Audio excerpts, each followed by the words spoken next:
I mean, you can run people in shifts. Like, you don't have to work somebody 24 hours to count ballots. You can go, you have 8, you have 8, you have 8. He had a 300,000 lead, I think it was, and then a pretty substantial lead in Wisconsin. Well, here's the thing. He's still got a substantial lead, even with them counting ballots right now in Pennsylvania. Yes. Substantial. But he's got to carry Michigan, Wisconsin, or get back Arizona. They're saying Trump's team come out today and said they have not posted the Republican counties. They believe that they're going to win Arizona by 30,000 votes. they believe that? Yes. Well, here's the thing, too. They have to, even if they lose Arizona, lose Michigan and Wisconsin, if they win Nevada and win Pennsylvania, if they win. No, because if they get Georgia, North Carolina, and Pennsylvania plus Nevada, I think he's still in. I think he wins. North Carolina's 15, 18 for Georgia. Nevada's 6. The game plays right here. Are you ready for some football? Your sports leader, WOHS Shelby, WLON Lincoln, and WCSL Cherryville Gastonia.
I only do things incredible can, cause I am the seed of a chosen breed. You don't see too many like me, cause I am one of the reasons you do what you do when you wanna be me instead of you, cause I am still on beat, showing love to the streets. Come on, you know me, cause that's who I am.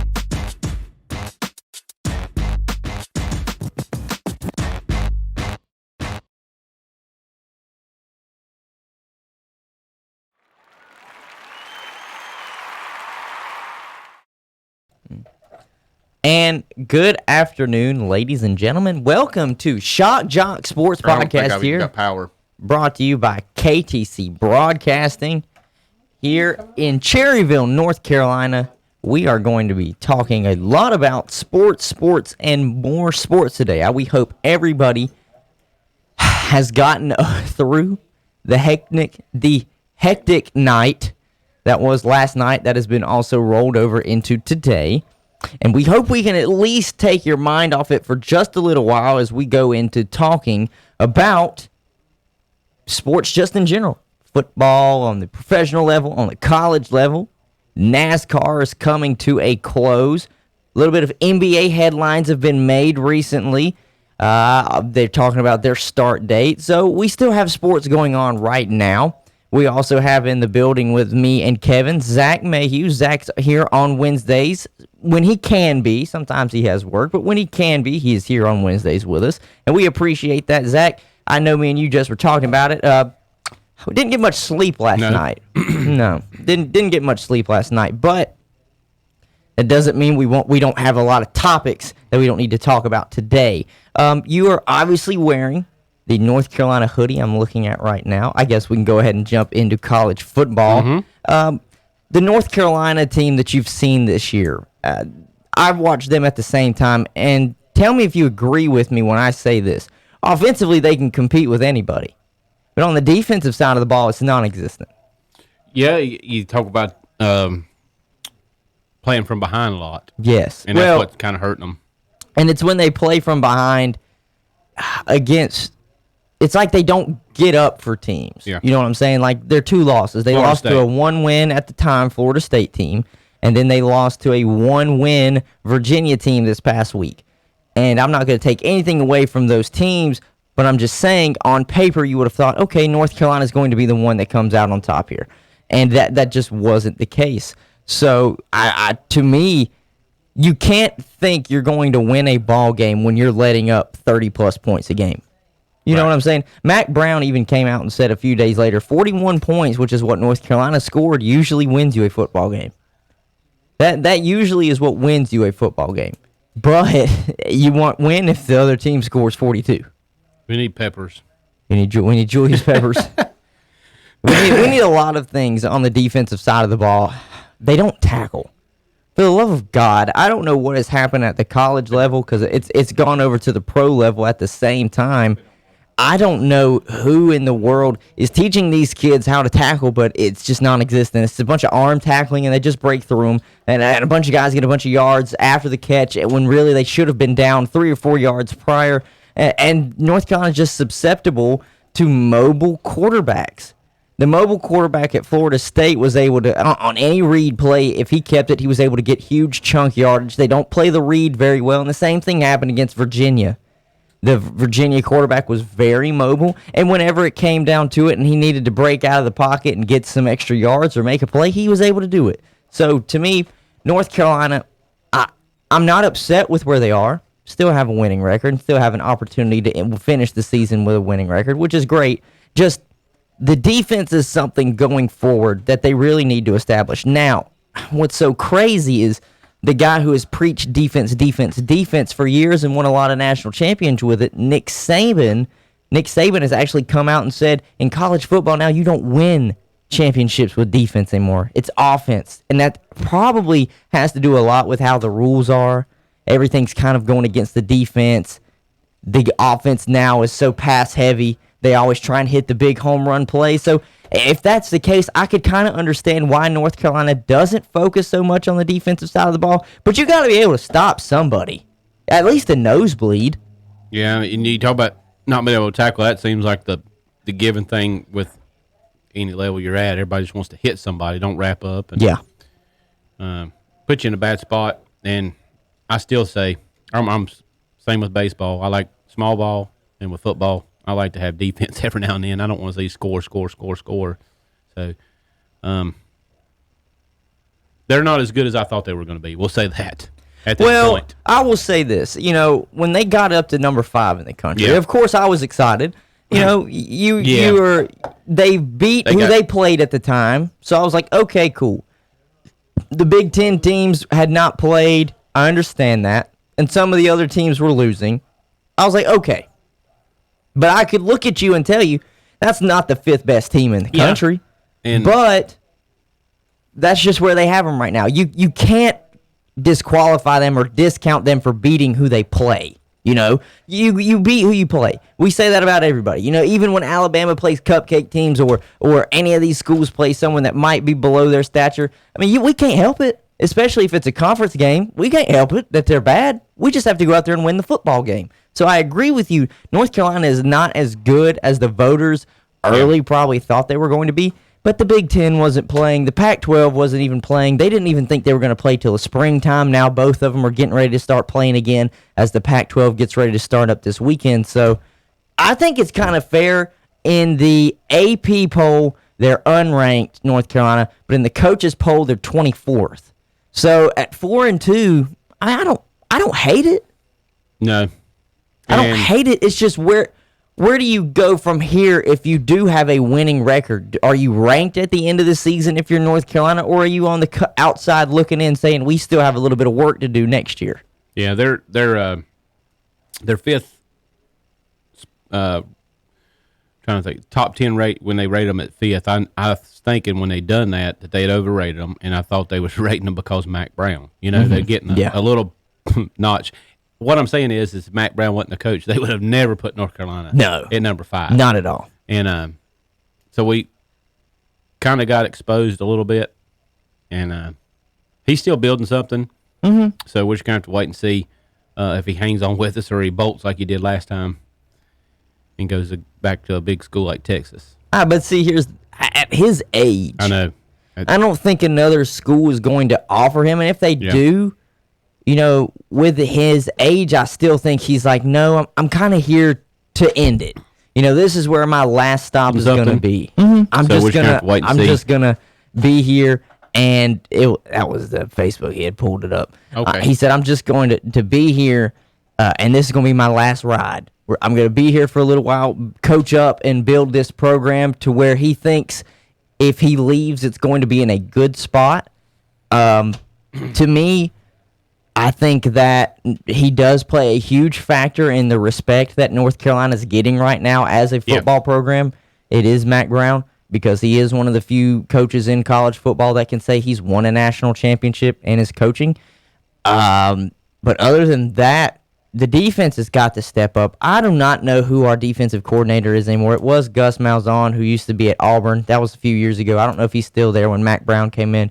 He was part of the defensive. He was the defensive coordinator when Larry Fedora was there, and they were really struggling on defense then. So I think that's something that they need to address going forward, because they played Duke this weekend, and Duke put up a lot of points last week. And I'm just looking at it right now. North Carolina, if they get in a shootout with anybody, it's a 50-50. It's basically up for grabs. I can't sit here and say definitively that our defense is going to be able to make the stop that will guarantee them the game compared to the other team. I don't know. With that, that's just a big question mark for me and North Carolina going forward. But now that the Big Ten has come around, they're getting ready to play their third week now. The Pac-12 is actually starting up this weekend. So we can finally say all Power 5 conferences have made it to the party. They're all getting ready to play. When you look at college football right now, is there a team standing out there that has really shocked you at this moment? I'm not talking necessarily the top 4 teams, because you could have, before the season started, picked out who they were going to put in there. But is there a team just out there to you, Zach, that has really caught your eye and said, wow? No. Clemson's what I thought they were going to be. Alabama's what I thought they were going to be. Notre Dame's kind of we don't know. Mm-hmm. We'll find out this weekend. That's what I was thinking in my head. Maybe with it's according if it don't look like Trevor Lawrence is going to play. But no. Funny thing is, I believe Clemson's still favored. Yeah, I think they're a 5-point favorite. Interesting at Notre Dame. Very, very interesting. With that. I don't know if it's changed, because I think that was something that came out Monday where it was a 5-point favorite. And I actually might have been listening to you guys when y'all were talking about that Monday. Surprised at that. Michigan, as always, comes out and they lay a goose egg, Mm-hmm. True to form. So Ohio State's going to be strong. Right. Nobody out there that I think is going to be anything any different. I did think that we'll see. I want to see when Clemson finally gets back to full strength, mm-hmm. if they can make it back again to the national championship, and then see what Alabama's got, because it looks like it's going to be them two again.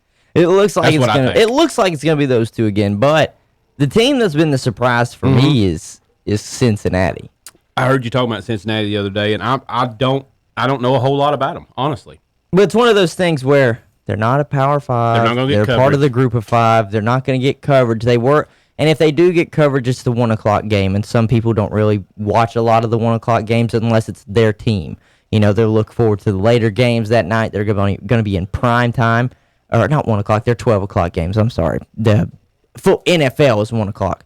But they played a lot of the 12 o'clock games. That's where I've been able to watch them 2 or 3 times now. I really like their quarterback. That's He's what just I heard raw. you saying the other day. But it's just one of those things now where what comes down to it is the big dogs versus the little dogs. And everybody's going to be looking at the big dogs, the Ohio States, the Alabamas, the Clemsons, all of these Power 5. And now the Pac-12 has come into the mix this weekend. They're starting up games this weekend. I don't know if they got any super powerhouses, though. I don't know. A lot of people like Southern Cal for some reason. Yeah. Oregon doesn't have Herbert this year, so I think they'll be in a rebuild. To me, I loved this school in the Pac-12 since they made the hire at head coach, and that was Arizona State when they went out and got Herm Edwards. I loved that. I like him. And so far, exactly, because I like Herm Edwards. And so far, they've done very good underneath Herm. Every year, they seem to be getting better and better. And the opening game this weekend for Pac-12 is USC Arizona State.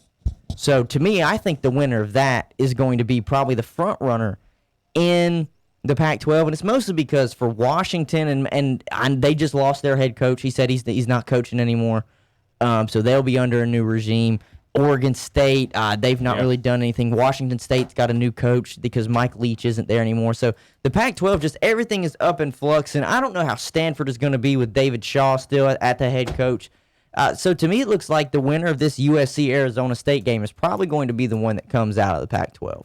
But we'll just have to see because they finally, and I'll always use this reference, they finally showed up to the party. Hopefully Arizona State will beat them, and we won't have to hear about USC.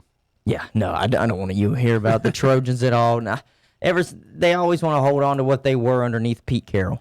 And that's been years. That's been a long time. He was a baby. If I'm not mistaken, what was it? That championship was 2005 when they played Mac and Texas? I was thinking 03, but it might have been. I don't. It's to either that. I'm not sure. Oh, they won one in 03. I think that was Carson Palmer when he got drafted. I don't know. That sounded like. Does it sound like I'm in a using it? Check. Yeah, it didn't. Yeah, it didn't sound good for a moment. No, it didn't. Like I looked to the left, I was like, "Is he speaking through a megaphone?" Yeah, I was. I was like, "Oh my goodness." That was through a megaphone. Zach, I don't know. Have we showed you these before? I was watching it Monday. So this is our college sports, our college football playoff poll, and what we decided to do is put the top 2 teams in each conference in the top 10 spots, and then the group of 5 gets 11 through 15, and then 16 is the independent. So if we had the playoffs today, this would be our matchups. Today, the most intriguing that we think in the first round right now would be that Cincinnati Notre Dame game.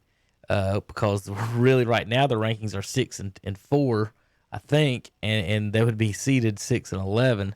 So we think that would be probably the best game. I mean, of course, a couple of them would be some good games, but we think that would be the primary matchup of the weekend. And we kind of, so if you folks are watching, see it here online and wondering what we're showing you there, that's our KTC broadcasting if we were in charge of the college football playoffs.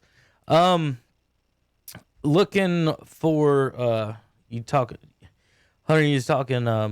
We got to get to 4. So, yeah. And Zach, we discussed a little bit about this Monday as far as we could have all kinds of rematches, depending on the the rankings and everything. Notre Dame basically has to beat Clemson twice, and Clemson's only got to beat them one time. Yeah. So if Clemson loses without Trevor Lawrence, you think they're going to drop 4? They'd be 5 to worst. And then Notre Dame favored this week. And then Notre Dame will have to beat them again in the conference championship game because they'd say that first one didn't count. So, you got to beat the best to be the best, Hunter. You can't give them any excuse and say right. Hey, you can't win it without beating them. But they may have to beat them twice just to get into the playoffs. Yeah, and that's just what the unfortunate part is nobody really wants to give Notre Dame any credit, and it's mostly they might lose 40-10. Yeah, because that's what Notre Dame does. They might, Notre Dame. To me, I had questions about them 2 weeks ago because they only scored 12 in a win. Right, and then the next week they come out and absolutely spank who they played. I think they played Pittsburgh and came out there and destroyed them. So I didn't know what I was getting out of Notre Dame. I don't really know what I'm getting out of Notre Dame this weekend against Clemson. But I think the bigger question mark is, what am I going to get out of the quarterbacking at Clemson? Because I saw him have his moments against Boston College, but Boston College is not a powerhouse of the ACC. I saw him have his moments in a good and bad way. He had good moments against Boston College. He had bad moments against Boston College. But now you're going against a Notre Dame team at Notre Dame in Indiana, and they're hungry to try and make a college football playoff. They know. You can't sit here and tell me that Notre Dame is not sitting there after every practice or every meeting, and Brian Kelly, the head coach, is looking at his players and saying, listen, if it's going to be any week, it's this week. He's not there. Trevor Lawrence is not there. We don't have to, try and sling the stone to take down Goliath right now. This is our opportunity to jump on him. So I think Clemson's about to get everything they can, or everything they really don't want to get from Notre Dame. I think Notre Dame's going to come out there and play phenomenal. Now, do they win? I don't know. The ACC's chance was last week when Boston College could have knocked them out. Because if Boston College beats them, and then Notre Dame beats them, then we have no more Clemson maybe at all. Not yet this year. No, not at all. And that, you take them as you win. You take them as you can. That's a cheap way to knock them out and not without their quarterback missing 2 games. Yeah. But nobody's crying right now for Jimmy Johnson, and we're going to talk about that in a little bit. Nobody's crying for Kevin Harvick right now. You got to win. You got to win. Yeah, right. That's exactly what it is. You got to win. And that's the name of the game. And I think it's going to be tough, but I think Notre Dame does get him this week. But the problem is, like you said, they got to get him twice. They got to beat him again. They got to beat him again. Because even though you could go into that conference championship game against Clemson for the ACC championship game, undefeated, and Clemson's got the 1 loss to you. Mm-hmm. And if you lose that game, you're out. Yep. And Clemson jumps you, even though you technically split on the season. All right. You got one more comment, Zach? Yeah, and Clemson could come out and lay an egg this week. They could. They could have, like last week, they were just getting into the feel of things with the young quarterback. And this week, because if they come out thinking that they're playing the same level of competition in Notre Dame that they had in Boston College, they are going to get waxed. Yeah. You cannot look at this game and remember of what you did to Notre Dame in that playoff game, I think it was 2 years ago, where they absolutely routed Notre Dame. Notre Dame shouldn't have even stepped on the field. I don't even know how they made it. Clemson beat them so bad. You can't have that in the back of your mind because Trevor Lawrence isn't on the field. And I know that this is a team game, but we've seen it at the NFL level with any team. If the quarterback is not there, your team has got a higher percentage of losing, even if you might have the better players. Like, think about it. Technically, you could argue that Dallas has got the better players than Philadelphia did. But they didn't have the damn quarterback. It's just a team game where there's just so much emphasis on this quarterback, and Trevor Lawrence not being out there for Clemson is going to be tough. And that's not to say that the backup can't win. That's not to say that he can't play. Think about it. Clemson, Alabama, all these schools, all these Power 5 schools, they get 4- and 5-star recruits at the quarterback level. So the guys can play. It's just the question of, is he ready right now to step in? All right, guys. We're going to move on here and talk a little bit about what's going on in KTC broadcasting this week. As you see, there's a big old blue Yeti on my screen, Hunter. Yeah. And Gene called me yesterday. Yep. And we have signed up with them to broadcast live the Cleveland Community College Yetis Junior College World Series intra-squad scrimmages. Oh, look at that. So yesterday, Hunter, we're up to 480 views on last night's game. Well, there you go. People watching in Texas, Florida, Atlanta, Western Carolina, all over the place. Of course, in Cleveland County. These guys. So basically, it's the first year team. They haven't got their field built yet, so still working on that. But so they're playing at Kings Mountain High School right now, and this week is pretty much ending, their fall session, Hunter. Mm-hmm. It's kind of be the last times they'll be together for a bit, and Coach Bowles can explain better later. But so last night, we did game 1 last night, kind of emergency in the cold, and it was cold, Hunter. I will tell you that. And so I wanted to say hello to some of our viewers last night that commented: Brian Branch in Texan, Justin Ortiz, Jamie Borquin, Wayne Huber, Justin Ortiz, D. Retina 2, Wayne Huber is commented again, Olivia Bridges, Sydney Wall, and Omar Porter. Thank you guys for watching. So the schedule here for the folks wondering, we're going to have 5 games. And let me move this up for you. Here is the schedule for you guys. So tonight and Friday, we're skipping tomorrow for pitching to get them rested up. So tonight and Friday will be 6:30 p.m. Go to the WOHS YouTube channel to watch that. Myself and Gene Bowles and Andre will be tweeting updates and scores and pictures.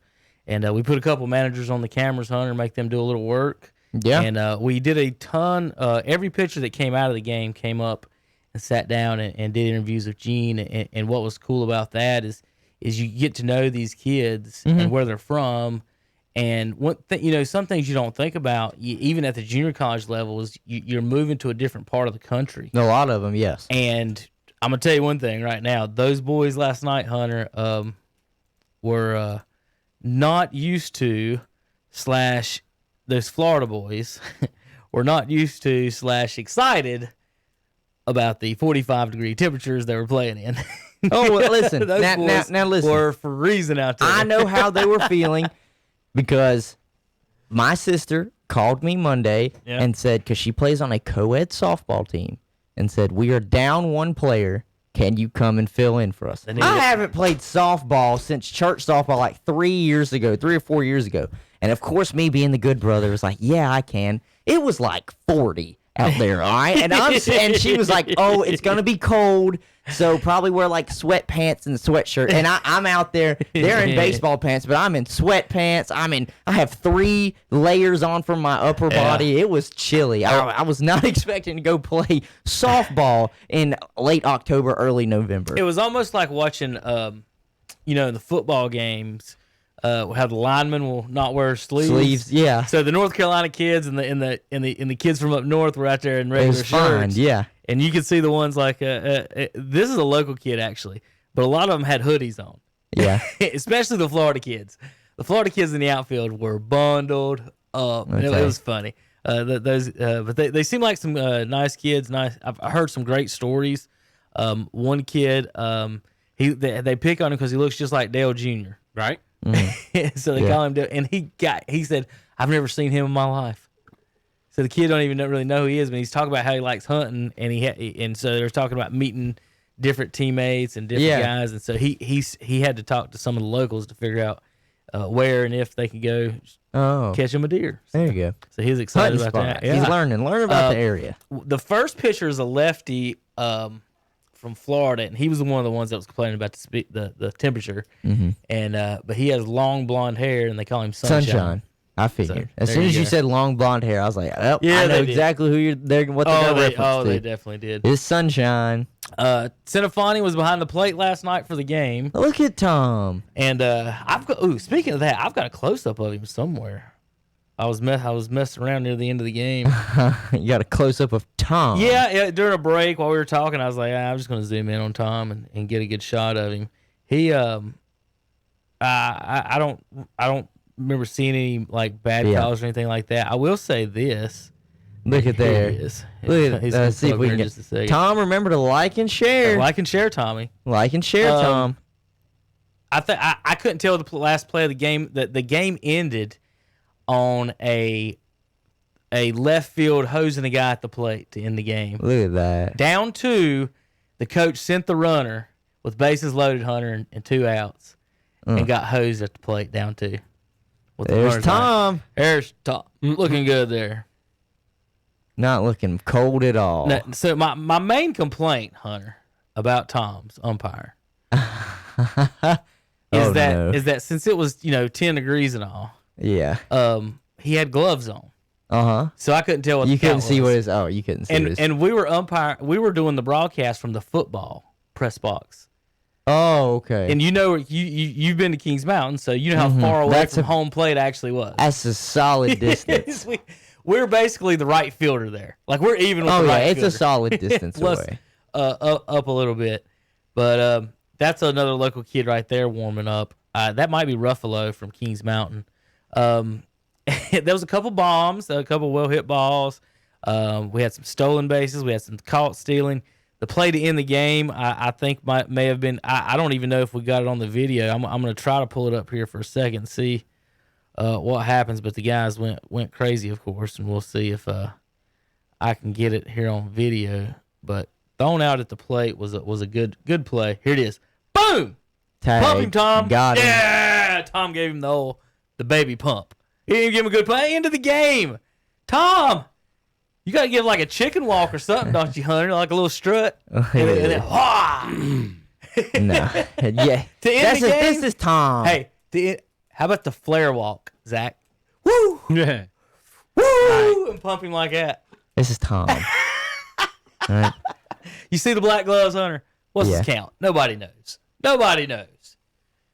Now, Tom did make a good call. I think I haven't talked to him about it, but the catcher checked on a check swing to the other umpire, and the other umpire said safe. Well, we thought he went. We was like, no, he didn't say that call. All the meantime, Tom's just sitting there going, that he went. It's my call. My call. He went, and he did. He clearly did. And but the other team, the kids that were appealing the play, they wanted the safe play. I think this is the batter in the play. But anyway, let me finish this up. So tonight at 6:30, Friday at 6:30, and then Saturday at 1, Sunday at 2 p.m. We're gonna be live on YouTube, Cleveland Community College baseball. The Yetis, they got about 45, 50 people out there right now, Hunter.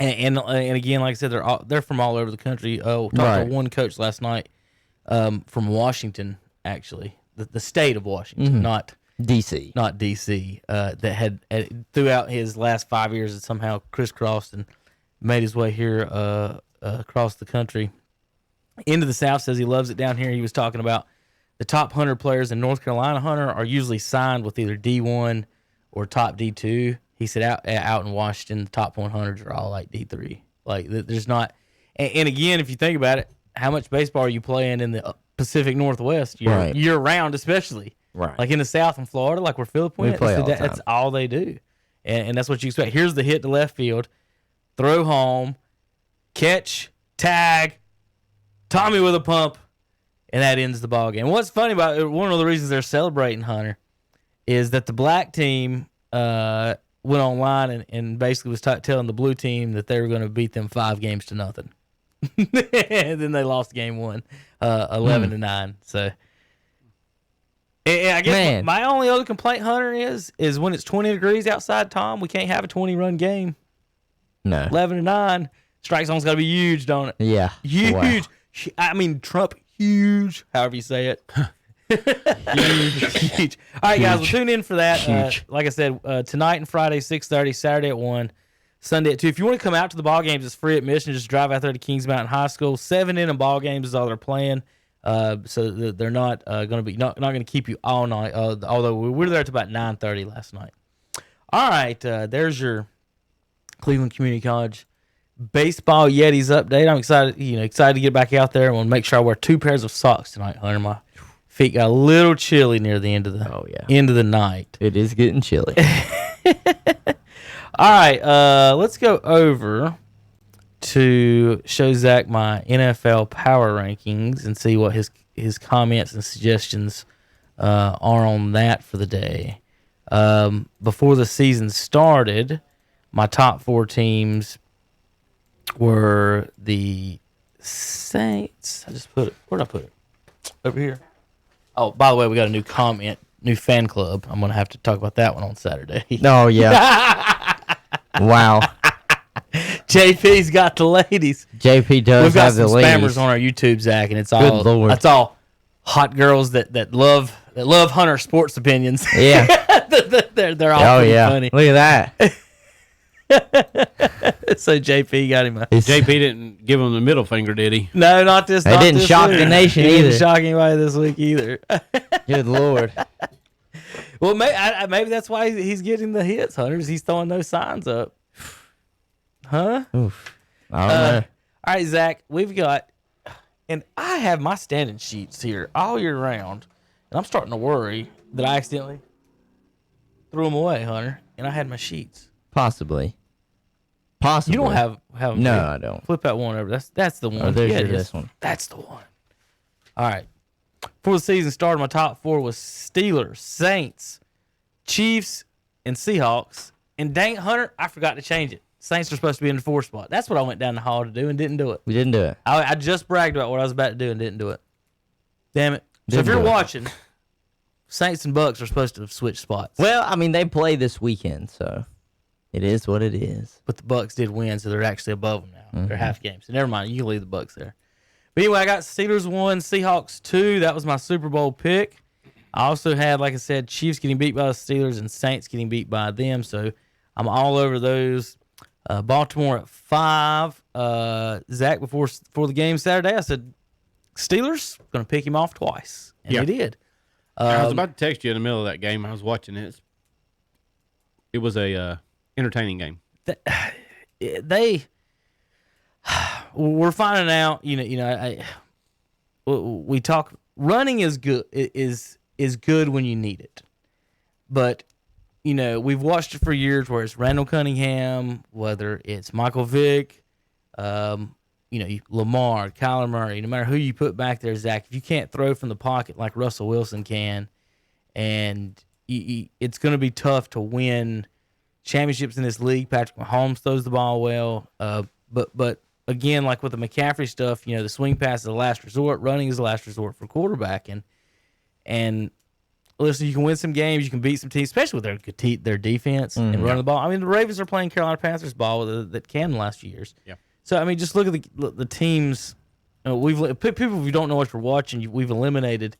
We eliminated a team each week. This week was the Chargers. Before the season started, we got rid of Detroit. Then we got rid of 2 New Jersey teams: Denver, Houston, Atlanta, Jacksonville, and the Cincinnati Bengals. Patriots sitting there at 23. Cam, quarterback problems. Dallas, quarterback issues. The Maryland football team, Hunter, talk about Haskins on the trading block now. Would not surprise me. Well, trade deadline's over. Well, they were trying. Well, that does not surprise me. And if that's the case, I'm actually surprised nobody bit. And it's not the fact that I think he's going to come in there and start for any team. It's just, it's another quarterback to put on your roster if you need it. Right. And if you think that you can be the guy to coach him up, then why not? You can probably get him for cheap anyways. I mean, he's still on a rookie contract. I mean, talented arms, are tough to come by. So you're right. You think some team. But again, NFL's weird. It's like you can get drafted in the first round, and then the very next year, nobody give you a 5th rounder for you. Yeah. Like they'll say, this is so valuable. These picks, that's crazy. Josh about Rosen picks. didn't get a lot of picks for him when they traded him from Arizona to Miami, and he didn't even last 2 games trade in up Miami. so much to get a quarterback, and then the next year he's worth the 5th round.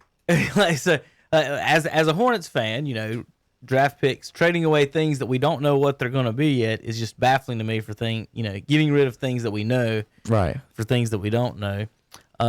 So Washington, Hunter, there's a chance that none of the 3 quarterbacks that are on your team will be the starter next year. That's right.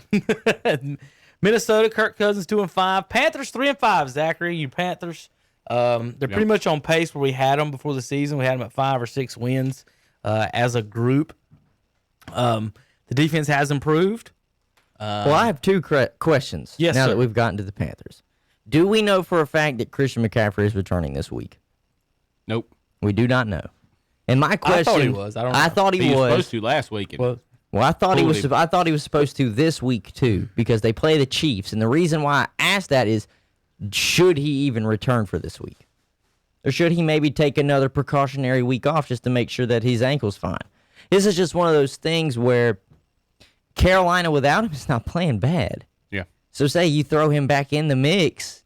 If you look worse, this really isn't the week, though, for where you can judge that. You're playing the Chiefs. Yeah. I don't think anybody's really giving you a shot in the dark to win this game. So maybe he delays the return a week. Maybe Matt Rule looks at him and says, maybe next week. I don't know. I know Matt Rule and everybody in the NFL are competitors. You're supposed to go out there and try and win every game. But this is one where you can kind of look at it and say, you're not at home. You're in Kansas City. You're playing the red-hot Chiefs. And Patrick Mahomes so far this year is like 21 touchdowns to 1 pick. So, I mean, he's on fire. It's, to me, I just don't think this is a good week for Christian McCaffrey to return, because this defense has not allowed a rushing touchdown to any running backs all season. They have not allowed a touchdown to running backs.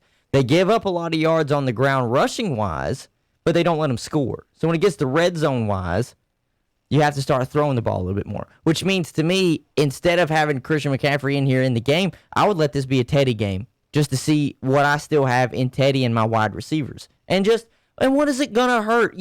This team is, it's going to hurt to try and tell this to some Panthers fans, but you're probably reasonable enough, Zach, to know you're probably not making the playoffs this year. No. So it's not going to hurt you to make sure that Christian McCaffrey is maybe an extra week healthy before he comes back. What does a running back need the most? His knees and his ankles. You don't want them to have a recurring problem. It is very easy to re-injure a high ankle sprain. Very easy. We saw Jimmy Garoppolo just do it last week, and now they say he might be on IR for the rest of the year. Yeah, we see if I don't want to give McCaffrey any unnecessary workload on a year that might not matter. Right. Yeah, he's already gotten so much of the workload in years past.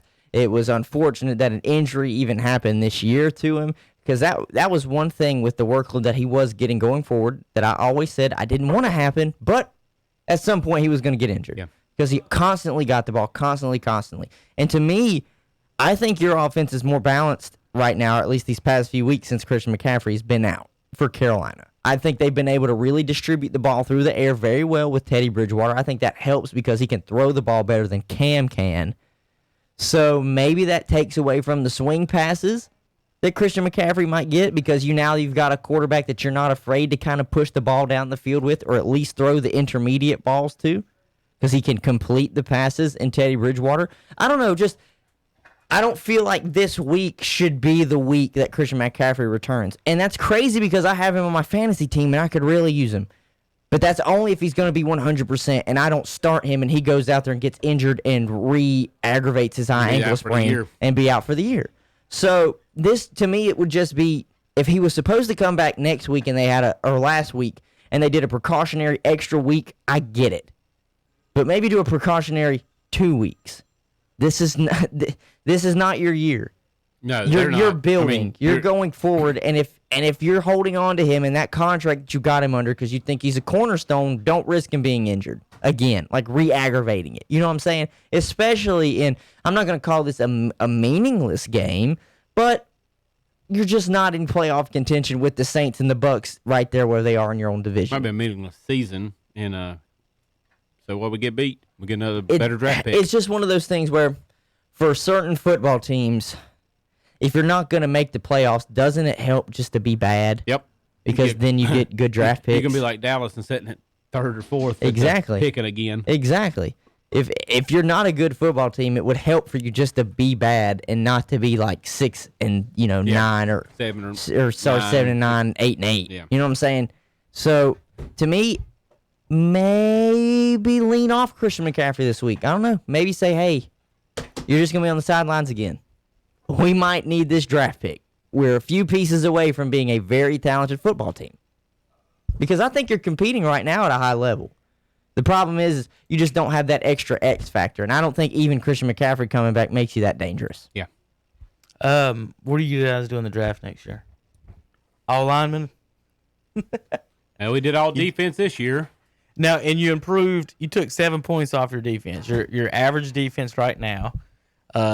Do you do 7 more than I would? If I'm Rule, I would just come in, do 7 more defenders, and you basically have your starting unit now in 2 years. Then the next year, whatever holes you have on the offensive line and tie it in, fill them all in, and then in 3 years you've got your whole base set. And then because the Panthers, it seems to me, Zach, you guys, you're set at running back, you're set at quarterback, you're kind of set at wide receiver for the most part. I mean, there's no, All-American and All-Pro studs at wide receiver. See if you don't agree with this. Yeah. Carolina is not good enough to be great, but they're too good to be bad. Right. That's where they are right now. And then you got 10 teams that are just out and out, either terrible or tanking. Trash. It's trash. So the Panthers are in a different spot. I think, for you Panthers fans, you need to go ahead and give up on the Trevor Lawrence fantasy. But what you can do is, Zach, he's on a 3-year deal.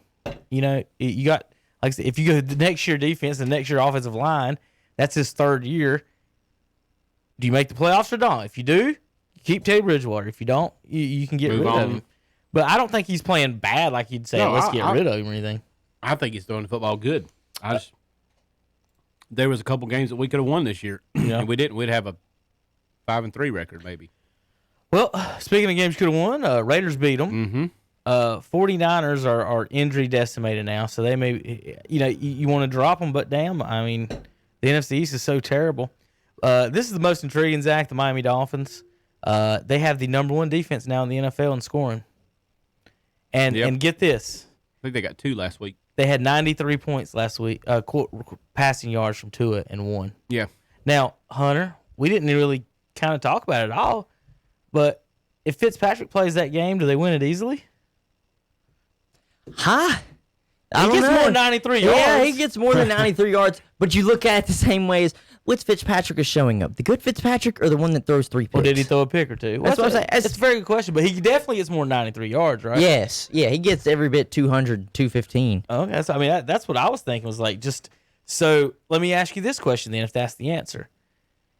Is Randy Flores making a mistake? Who's Randy? You mean Brian? Brian Flores. There you go. Randy Flores pitched for the St. Louis Cardinals. Brian. There is a Randy. Yeah, somewhere, but not this one.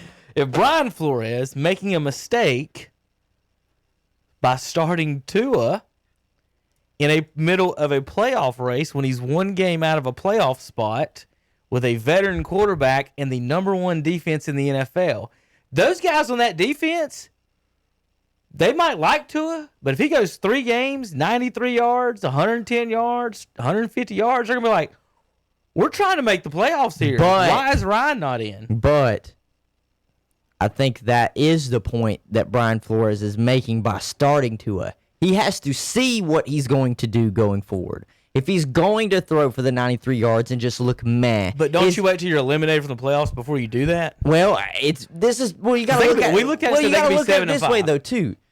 Well, so let's say they do win, then you get Tua a playoff spot. That's instead of Ryan Fitzpatrick. Or Tua plays bad and you don't get the playoffs. Are the Miami Dolphins winning their first round matchup? Oh, probably not. Probably not. Well, probably not. Let me put it this way: if they're at the 7 seed, they would be playing the 2 seed, which would be Colts or Steelers. By the way, I mean not Colts, Chiefs, Steelers. By the way, did you see while we're talking about that the NFL's announcement about the playoffs? They may change it again. They might change it to 16 teams. They may add an extra team, which is only 1 extra game per day. Yeah, but it's for COVID for something because they're losing so many bye weeks. But my problem with that though, Hunter, is for the history of pretty much the league, the 1 seed has definitely got a bye. Mm-hmm. This would not. They would not get a bye, and is that a reward to the 1 seed in that then at all? Because let's say it's a team like San Francisco. What if they struggle and then get in that 8 seed and then everybody's suddenly healthy? And now instead of playing the Panthers in the 8 seed or the Eagles in the 8 seed, you're playing the damn 49ers with a full and healthy one. Why not? The more you let in, we see this in basketball. If they do this, I have to redo my whole playoff bracket. Right. Everybody's in from last year. Everybody's in from last year. Well, real quick on the Flores thing in Miami, I think this is an issue too.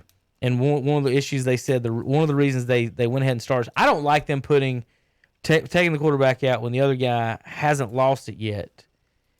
And I agree with you. And they're in the middle of a playoff road. Now here's a quick issue that I don't know if you know, or I don't know if Zach knows, or if I don't know if anybody knows. The Miami Dolphins own the Houston Texans first round pick. 2. Yeah, because of the trades. 2 picks. Mm-hmm. They own the first round and the second round. Well, where's Houston sitting in the playoff in the standings right now? Dude, Houston's got 1 win. Yeah. That's what I'm saying. That's what I meant by so they have to see what they have in Tua in these next games. Because if they don't like it, they're just going to draft another. They're going to have a Josh Rosen situation on their hands. Here's see what you think about this. The fact they didn't start him, the fact they haven't put him in until they went 3-3, they're probably thinking they might go 1-5, and then Fitzpatrick did well. And they have those first. Now that the Houston's going to be bad, they're going to have a top 5 or 10 pick, definitely 10, top 5 pick just from Houston. So they're going to be looking. They could be one of the teams, basically positioned to trade for the number 1 pick in Trevor Lawrence.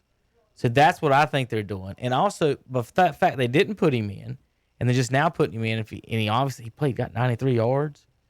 So I think the Rams have a pretty decent defense. I know that, but what I'm saying is that they might think he isn't the answer, and they're doing what you're saying. Damn it, we got to see now because we can't put him in. And here's the thing too. At the same time, if Fitzpatrick goes 7-5, you can't put him in then. No, you have to let him finish the season and see if he makes the playoffs. Right. And see, that's what I meant by as well is What is it going to be for a meaningless first-round playoff game if you lose? You essentially have taken yourself out of a second top 10, top 15 pick. Actually, not that bad because the NFL doesn't do lottery.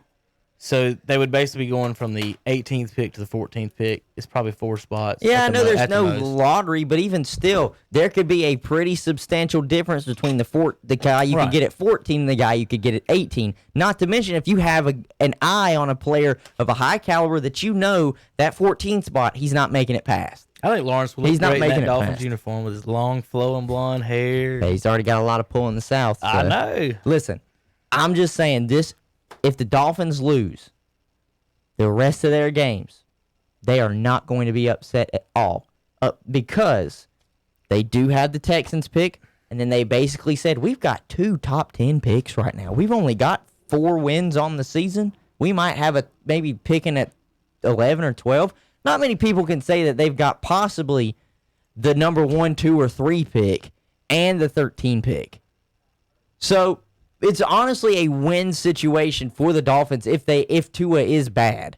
And it's a win situation if Tua turns out to be really good, because then they can bolster holes that they have anywhere else on that team with the Texans pick and whatever their pick is in the Right first now, round. they would have 4 and 16.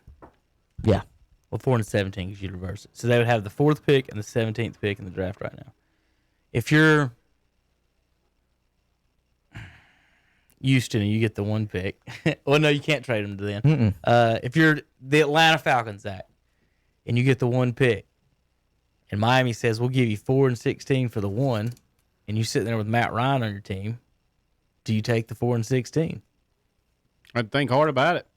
It'd be Would hard you rather not have to. a starting left tackle and a starting I'd start- middle linebacker? Colin I'd think Coward. very hard about it. Colin Coward said the same thing today. He said if you're the Jets, because the Jets right now have a litany of picks that they've just accumulated from trading players away. He said, and somebody else has got that first pick, how hard would it be for them to say no if you said, we'll give you, and say it's a quarterback, we'll throw Sam Darnold in the mix and these picks for that number 1 pick? Mm-hmm. That'd be hard to say no to. Yep. So, Zach, question for you. Have the Eagles made a mistake in Carson Wentz? I thought they had from the beginning on that. I don't like. I think he's injury prone. Nick Foles won the Super Bowl for him. I think that's the mistake they made. I disagree. I think the mistake they made was I'm like. I can agree. Skip Bayless on it. I can agree, and I can agree with Nick Foles winning that Super Bowl because Carson Wentz tore his ACL. But he did win them the 10 to 11 games that got them in that position to have the 1 seed. So and he ran the Philly special. he did run the Philly special. Listen, Nick Foles is a big dude. I like Nick Foles. I think he's one of those people. outside the team of Philadelphia, he's got a losing record. So Well, not in Chicago. this is cumulative. I It's know not just that. one spot. I'm This just is saying. cumulative. Right now, his team's 5-3, and his old team that he won the Super Bowl with that cut him after he won the Super Bowl is 3-4-1. Now they're in the playoffs, and he's not, based on because the Eagles are number 1 in the NFC East. But I've got Browns at 13. They have no defense and now no Odell. They may slip out of the playoffs and let the Dolphins take their spot, Hunter, if they don't get their defense. Or the shored up at all. Raiders. I would like to see the Browns in the offseason do what the Panthers did. Stack that defensive with all picks because they can't stop anybody. You need No, they you can't need stop you need as anybody. many defenders. To as me, you the can. one that has the highest opportunity of making that spot if the Browns fall out is the Raiders. Okay. I think they have the highest ceiling because I know what I'm getting with Derek Carr. The thing with Miami though, like we just talked about, is I just don't know about Tua. I was never sold on Tua coming out. I always thought Burrow was going to be better. He has looked like he's going to be very good, and I didn't even know Justin Herbert was going to look as good as he has. So Tua might end up being the 3rd quarterback in that draft. So I'm just glad that Cam fumbled Sunday at the end. taking the Patriots out of any contention. Yeah. And It'll be nice to have something a little bit different, maybe in the AFC East.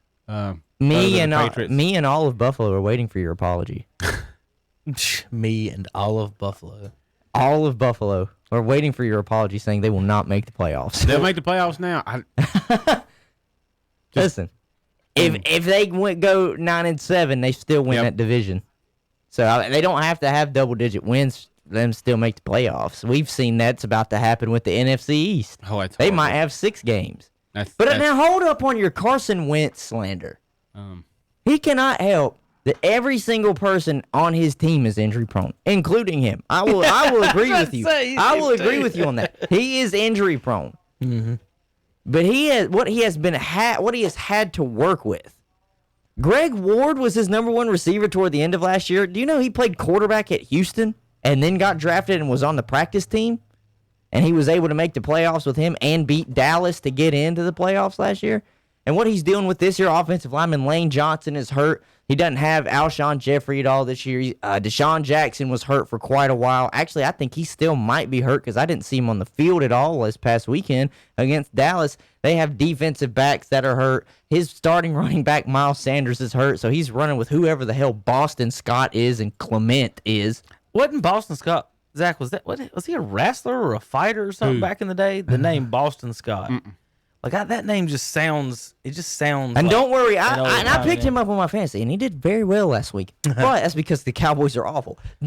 I'm just saying, he has not had the most ideal situation around him since that Super Bowl run, and it was unfortunate that he didn't get to finish the stretch because he tore his ACL. Zach, you remember me saying why I didn't like him? Who? Tua. That offhand. Look at it. Look at this offhand. Every time you click on it, it's doing the weirdest thing you've ever seen. Like what is it doing?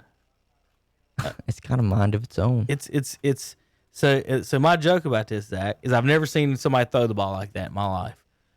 So it reminds me of this. I was thinking at my hand, my strong hand. His name was Hanson from the Scary Movie Hand Guy. Chris Elliott. But every time I watch him throw, that's what I see. Look, folks, you'll never unsee it again once I show it to you.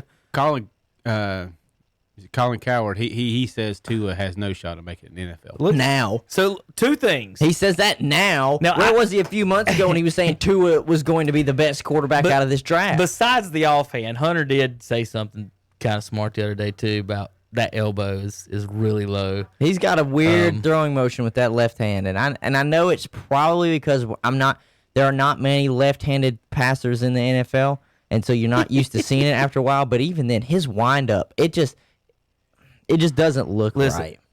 And everybody can say what they want. And they say he's got zip on the ball. Yeah, right. Every time I see him throw a ball, I think zip.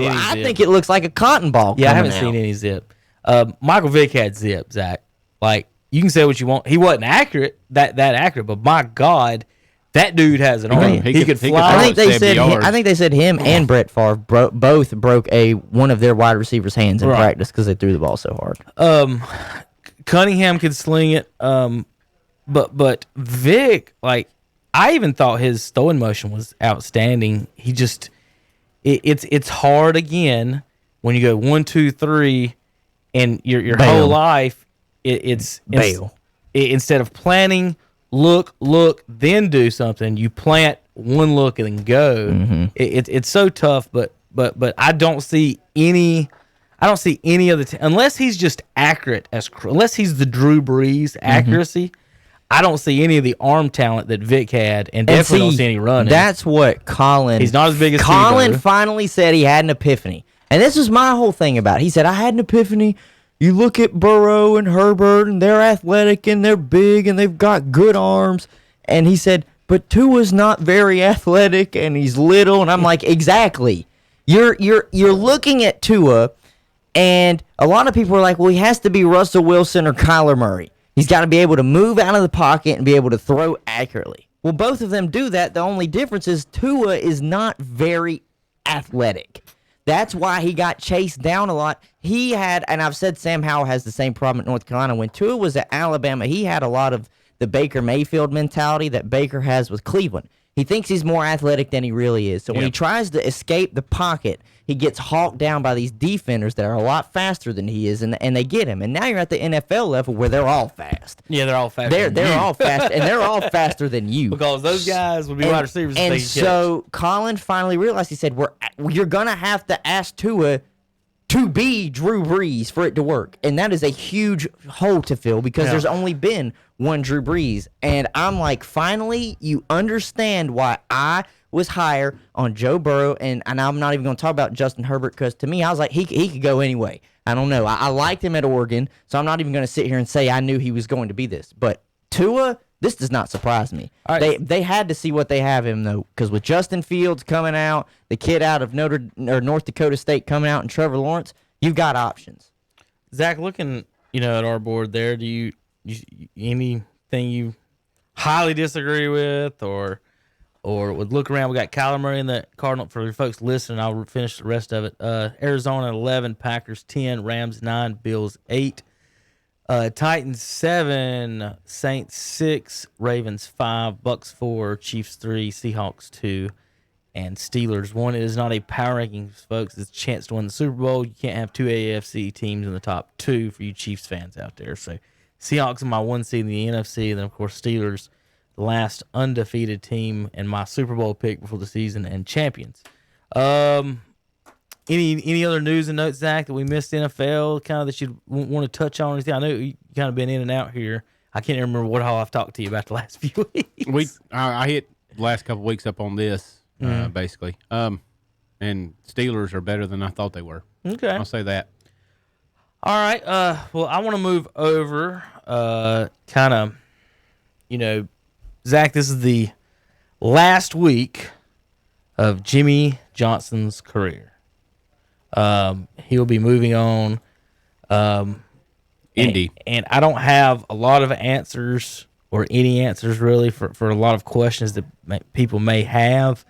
With Alex Bowman going to the 48, Zach, how is Jimmy supposed to come back and race next year? Special races.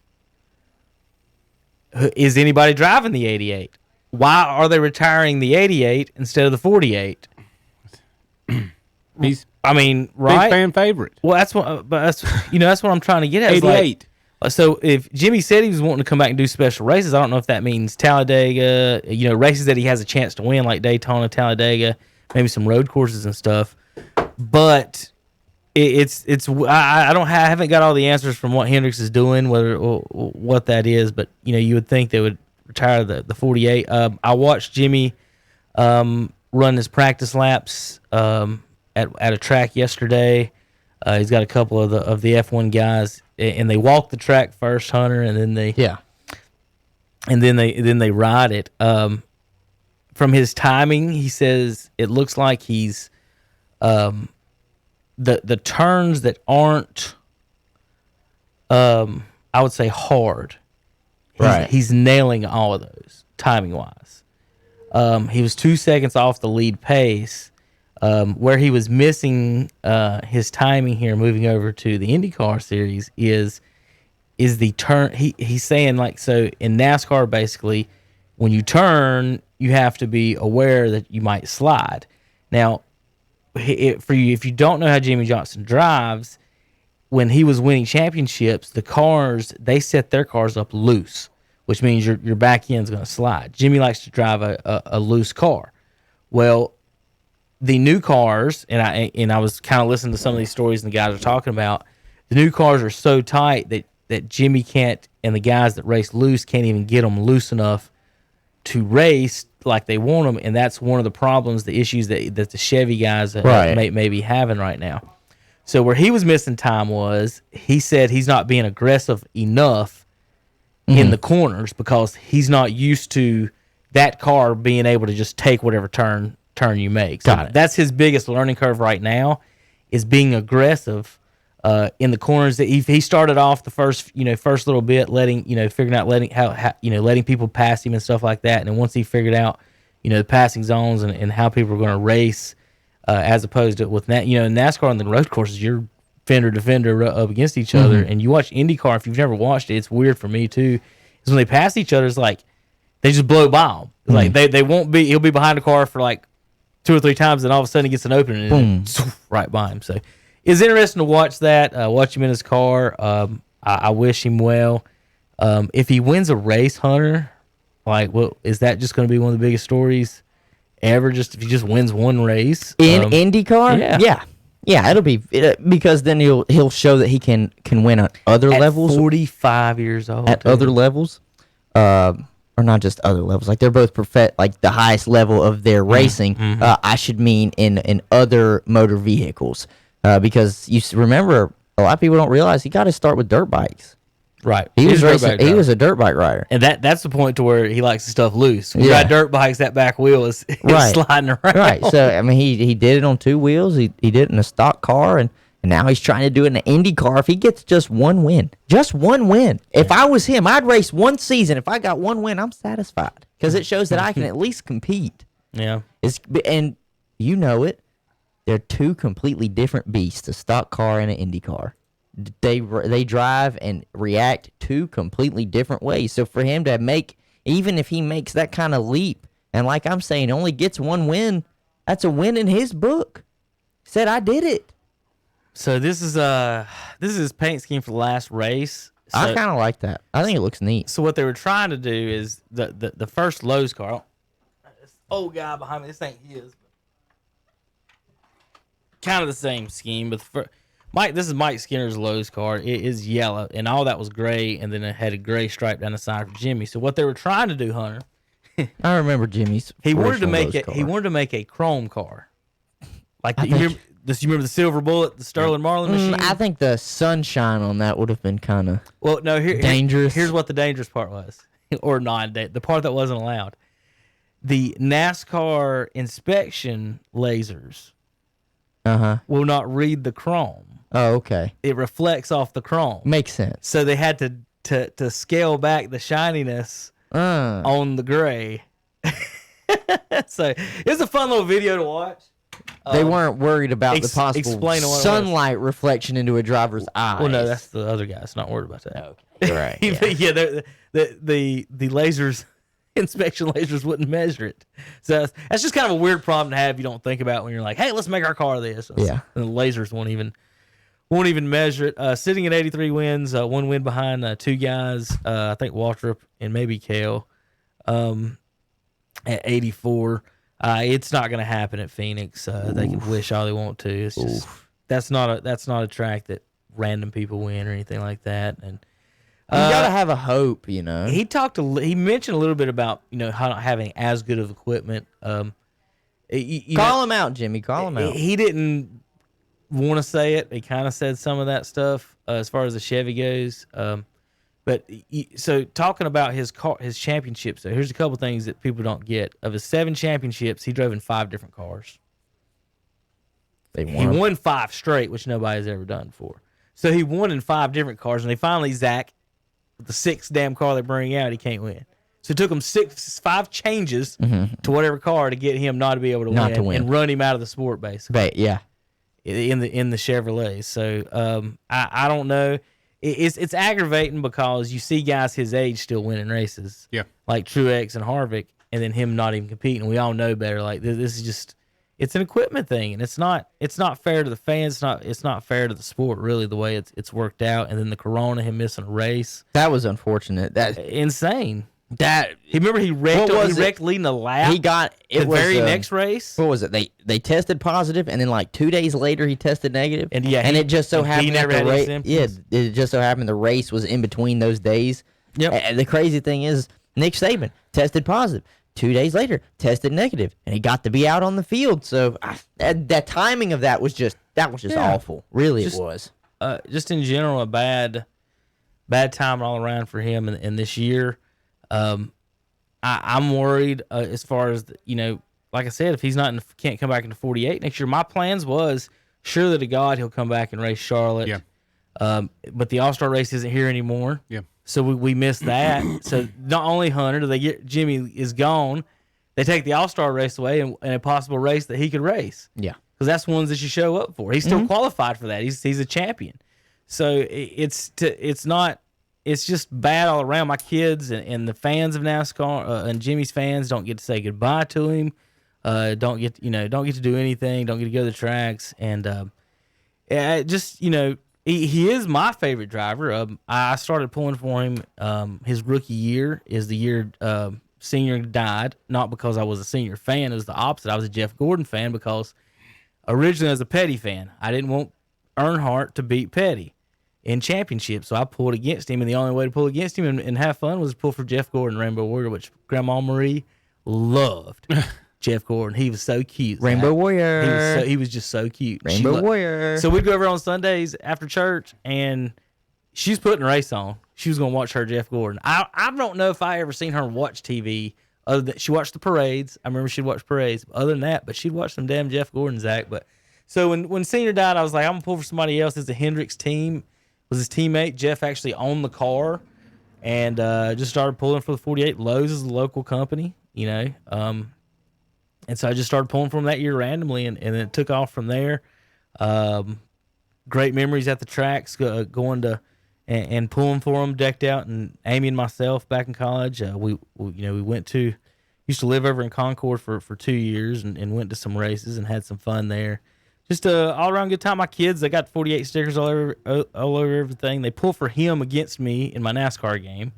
They got some remote control cars, but going to miss it in general. Not really F1 fans, but I will pay attention.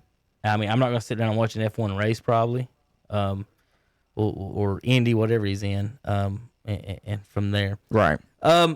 So a couple of things. I was trying to think if anything else I wanted to think about. This is kind of one of those, Hunter, you know how we argue about LeBron and Michael and all that all the time, about who the greatest is. And Yeah. I've always been on the Petties. You win 200 races, you know, and then I didn't like how Dale raked people to win races, and Richard didn't, and Jimmy didn't. So to me, I'm always gonna have Dale third in that order. Now, when it comes to Jimmy and Richard, if you're gonna compare them, Zach, It's kind of like doing 5 in a row in 5 different cars. It's tough not to say he isn't. But again, he didn't get to Jeff Gordon wins. no And total wins. It goes back to, for me, it goes back to just completely different eras. Mhm. It's almost one of them that we talk about all the time where it's hard to compare that. This is almost like Richard Petty's almost like Wilt Chamberlain or Yeah, Bill. I agree. Pretty much Bill Russell is who Petty pretty much is. He had a good team, and he's one of the best players. And then I guess you could say that Earnhardt is the Magic Johnson, that type of era that came after them, and then you've got Jimmy now, which was, yeah. And see, when I say what I mean by when Hunter, when I say it's insulting for people to say that LeBron's better than Michael, is for years, Zach, what would you say? Jimmy's the Michael Jordan of race car driving, or he's the Michael Jordan of baseball. Does anybody say he's the LeBron James of race car driving? Is Kevin Harvick the LeBron James of NASCAR? Have you ever heard that in reference? I got one though for you, Hunter. Mike Trout, the LeBron James of baseball, but I don't ever want to hear those two names. well, he's put not made together. 10 championships, has he? He's not made he's made a playoff one time. All right, so what do you guys think, real quick, about what happened this weekend in the playoffs? Harvick gets knocked out. We kind of touched on it Monday, Zach. I mean, to me, it's and Dad's like it's not absurd. fair, but I think it's completely fair. I think it's you got knocked. You're 1 seed. This year, did the 1 seed? Giannis, this is like Giannis getting knocked out. I was going to say, it's basically Harvick getting knocked out. Is basically the the same thing as I was thinking football. You go in, you might have the bye, you get to play the next week, go home. Well, I told Dad the undefeated Patriots got beat by the Giants. But they got to play in the championship. I get Right. that, but still, Hunter and Zach, the way it's set up, he had so many points going into this. I told Hunter Monday, I said, I don't think he can be classified anything more than a choke or anything less than a choke because you were the leader. Only one, you had a chance to win 3 races. You can complain about those 3 races all you want, but if you finish 15th in all of them, you probably move on. So what makes it so much more difficult not to label him a choke is the fact that you did have 2 to 3 opportunities and you still didn't find a way to finish. To be it's the 4 same, spots. It's It ain't the 2 same. spots, Hunter. It It's ain't the 2 out of 8, same it's 4. thing that people are going to say about the Braves. You were up 3-1. You had 3 games after to put it away. You didn't choke. Falcons. You were up 28-3 at the half. You had 2 quarters to put it away. You didn't do it. Kevin Harvick, you had 3 opportunities to cement yourself to be able to be in the championship round. Did you take advantage of those opportunities? No. Choke. Yeah. Choke. And like What do they say if a 1 seed loses to a 16 seed in a college football in the NCAA tournament? Choke. They choked. Oh, what an upset! They choked it away. They didn't live up to when the lights were brightest. There you go. Yeah. So I gotta say, if I'm not mistaken, does Kevin Harvick have a championship? I think he's got what, 1? Might have 2. I think he has might 2. have to. So it's not the fact that you've never been there before. You have been there before. You just didn't get the job done, and so that's just how it goes. I can't feel sorry for you because you had opportunities and you just didn't capitalize on your opportunities. like 16-1 or 15-2 in March Madness. Mm-hmm. You get knocked out, and that's one of the reasons I didn't particularly like this year because he had such a good year, and I don't like Kevin Harvick. Hunter's not a big fan either. Cheater. You got 2 Toyotas, Denny Hamlin and Logano, Keselowski, the Ford, and Chase Elliott in the Chevrolet will face off for the championship on Sunday. I don't know how I feel about again. There's 4 drivers. If you're in the 1 seed going in and you can't. I mean, you dropped to the 5 seed is how quick you did. So that's. If I'm looking at that little slate, I'm probably leaning towards either Keselowski or Hamlin.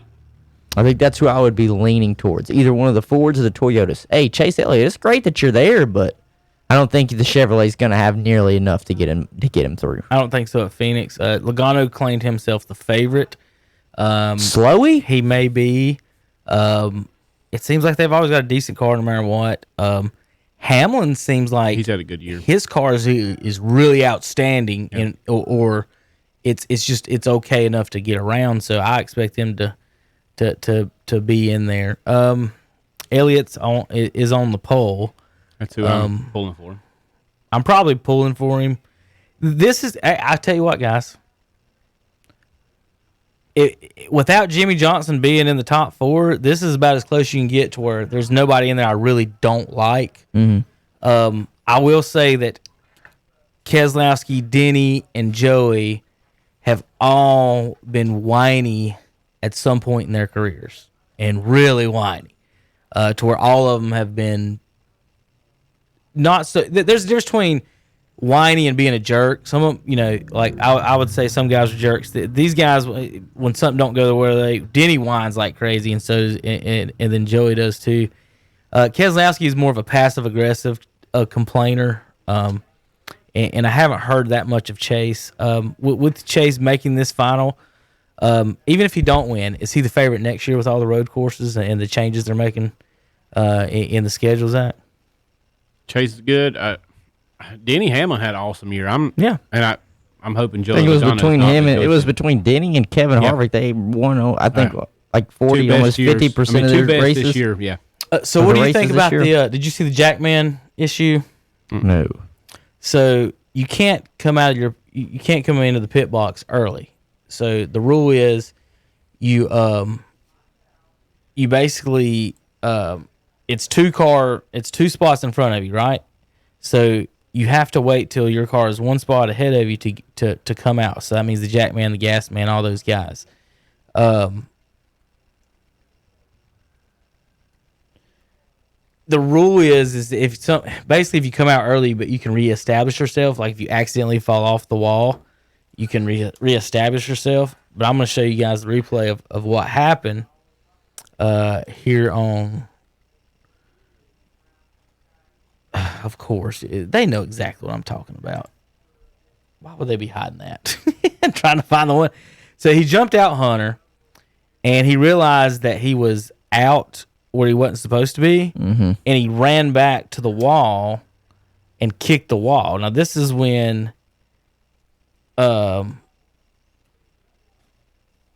Chase was leading, and so NASCAR officials had to make a quick call on this on what to do.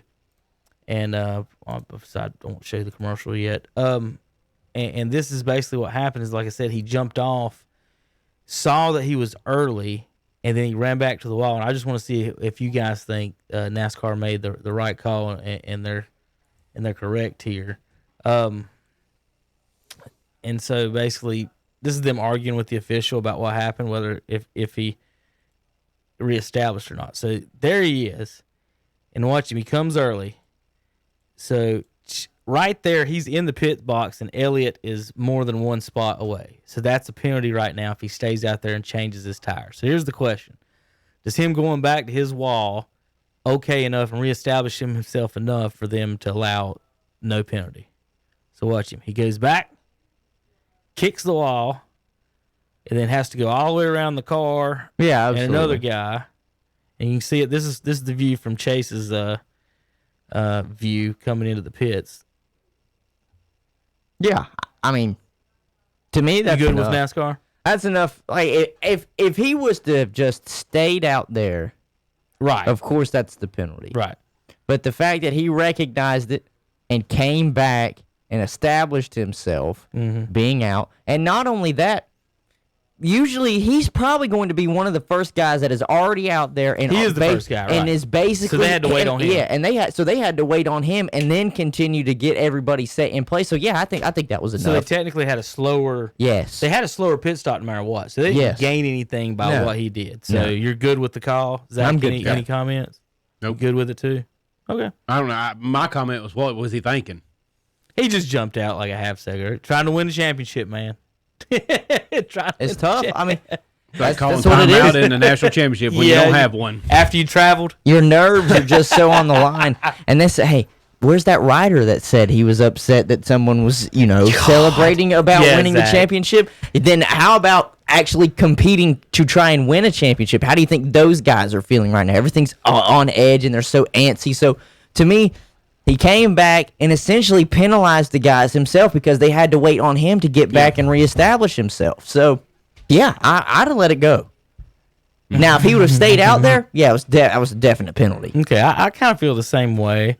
I'm sure the other. Because how you put it, he kind of hindered them. They had to wait on him, Right. so they didn't gain an advantage out of that at all. It's kind of like, so when they have the chicanes there, if you miss the chicane, you have to come to a complete stop and then start up. And that's kind of what he did.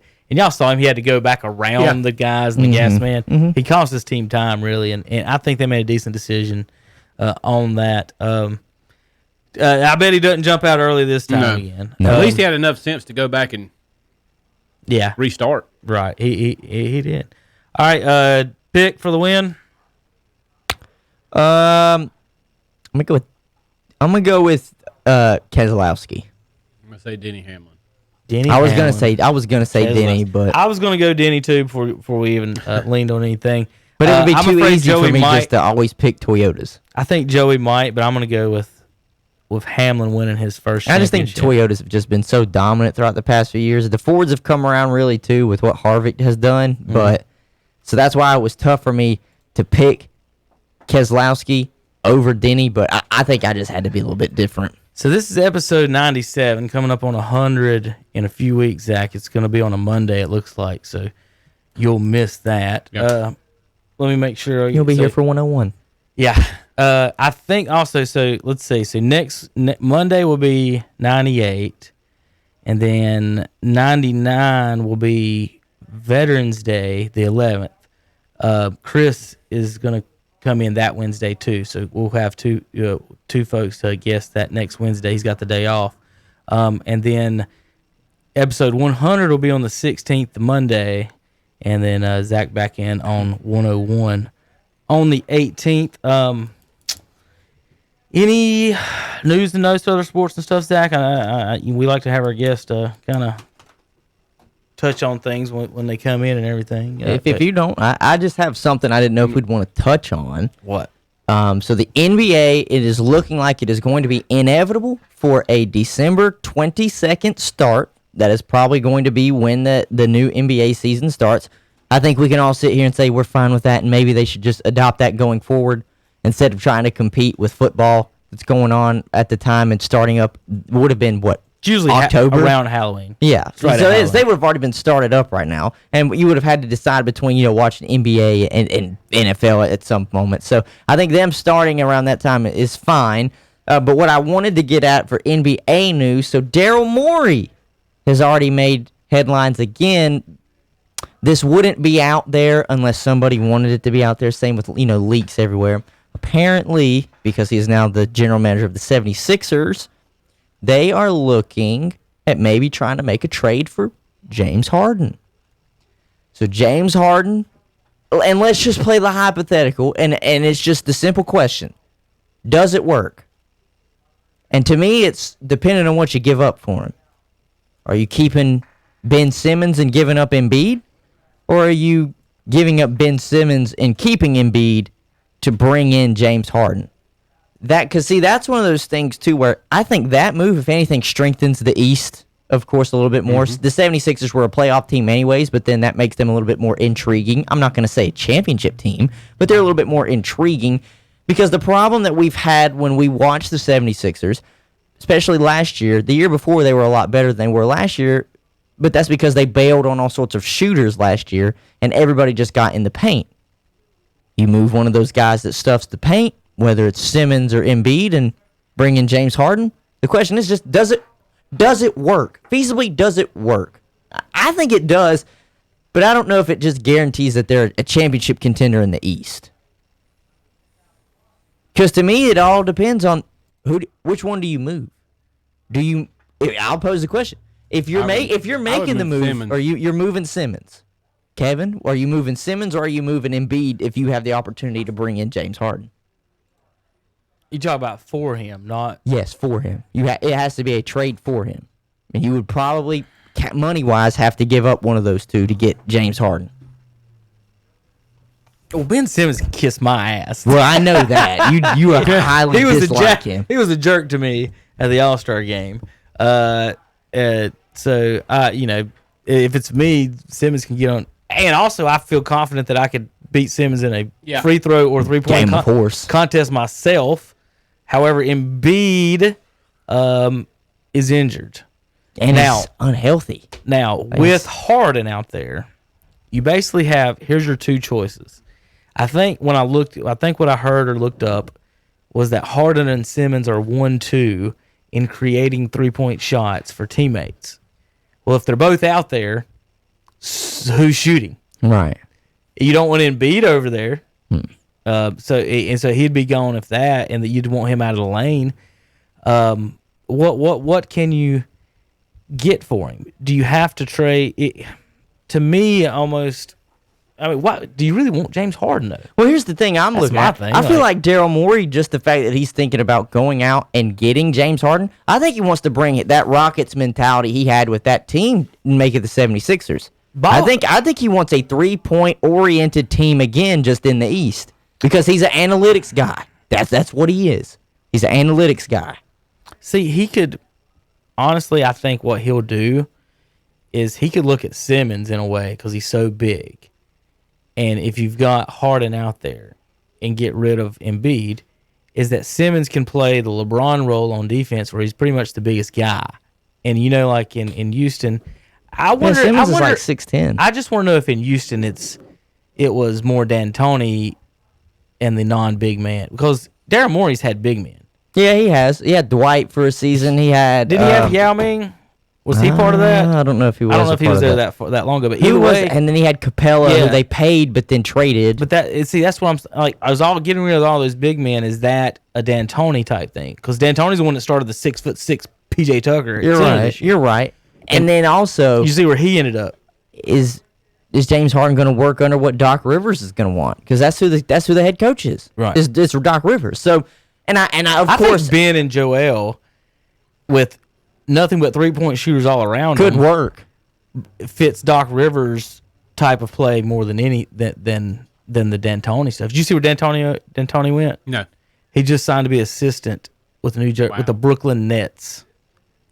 He's going to be Steve Nash's #1 assistant. Trying to bring back that 7 second, that 7 seconds or less offense. It's really interesting. Watch it come It's going back. to be tough. That's really Watch interesting. it come back. Kyrie running that. So Kyrie's going to be running the offense basically, Mm-hmm.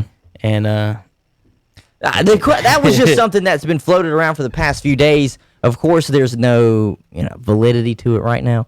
It's just a speculation. But like I said, it wouldn't be out there unless somebody wanted it to be out there. If these talks weren't true in some capacity, that they're at least entertaining the thought of trading for James Harden. I think Kevin mentioned, he said, do you really want James Harden? I feel the same way. It's one styles are you going to get. That team is going to take on one style identity. Mm-hmm. Do you remember? I think it's got a ceiling to it. Do you remember that finals? I thought it was his fault they lost to LeBron the first time.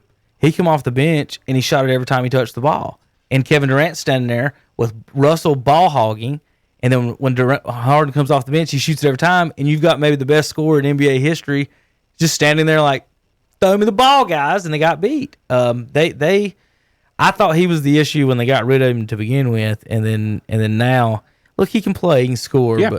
But I think there's a ceiling to the style. Hasn't Morey and him already proved that he can't build a team around James Harden? You can only get that far. Right. And then it comes down to Don't get there. he has to make the right decision on which one he gives up for Harden. Is he going to be Embiid or is he going to be Wouldn't Ben you rather Simmons? do this if I'm Daryl Morey? This is what I'd rather. I mean, do. the pick and roll you could run with Embiid and James Harden would really work, but James Harden wouldn't pass it down low. He'd see the defender might go and just pop the three. I would just simply call one of these first round teams and offer him Embiid for if you like Wiseman or one of these other guys is offer him Embiid for this pick and next year's first round pick and wipe or Simmons if that's how you feel. I just don't like Simmons because If it's a video can't shoot. If it's a video game, I get rid of Simmons in a heartbeat. It's the health thing with 7-footers worries me and bothers me. And you just don't. The game's know. not really 7-footer friendly, anyways, either. Right. Like, But if I'm Golden State, I'm calling Philadelphia and I'm saying I'll give you this number 2 pick.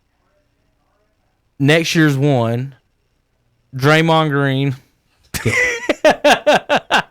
you lost him at that moment. But seriously, Doc Rivers though, wouldn't he want Draymond? Maybe. Because who's on their team right now? They got Tobias Harris, Ben, and then you're gonna have Wiseman. You're not having anybody tough out there. You're not having a defender out there. Yeah, Al Horford. Al Horford's out there. He would want Draymond Green. I don't know. So you could have Draymond and the 2 picks for Embiid, and then think about the Warriors running Embiid out there instead of Draymond Green. Think about that. They be getting the boards. You can like Draymond Green all you want, but damn it, Joel Embiid is better. I than don't him. like Draymond, but yes, Joel Embiid is better.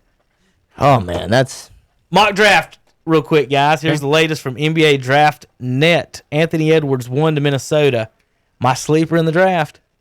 And they've been mentioned, and they're right here. They're being picked by number 2, the Israeli kid. Yeah. Denny Avdija is being picked right now by number 2, Golden State. They got Charlotte with a USC kid, Hunter, 235, 6'9", Okongwu. Is that how I say? I'm sure that's not how you pronounce it. I don't know who the hell that is. I'd I'd have to check it again. He's from USC. He's a freshman at USC. They got LaMelo Ball going to Chicago at 4. Just hope to God Charlotte does not do that. And then Cleveland, Obi Toppin, your guy at 5. That's my guy, man. Killian Hayes, I've heard, as high as 3. Patrick Williams, Tyrese Halliburton, Vassell, Okoro, and Wiseman falling to 11 in NBA draft. You want to know why? It's because he's a center. Yeah. That's exactly what it is. It's just the value of that center is not there anymore. You got to have wing scoring. A lot of the teams that are up in the picks, that's not what they're looking for, is for a back to the basket center. Yeah, now he can stretch the floor, but that's not game changing at this point. I just want the Hornets to bring the guys in, have a one-on-one tournament, put them in the order they finished, and that's how you draft. That's all I want them to do. That's all. I just want the guy to be able to win a game of one-on-one against somebody. Mm-hmm. Because one time we picked a number 2 pick, Zach, that couldn't beat the damn owner. And the owner's in his 50s. I bet, Hunter, I could probably find about 7 guys they picked that they couldn't beat the owner when you go through there. Just silly. I've been watching some of these guys talking all time. Wilt Chamberlain, Zach, I went back. I hadn't really heard Wilt talk too much. I knew he was really cocky. He had some interviews on YouTube and stuff, watching him talk about the younger generation and everybody. It's funny. You think somebody's cocky.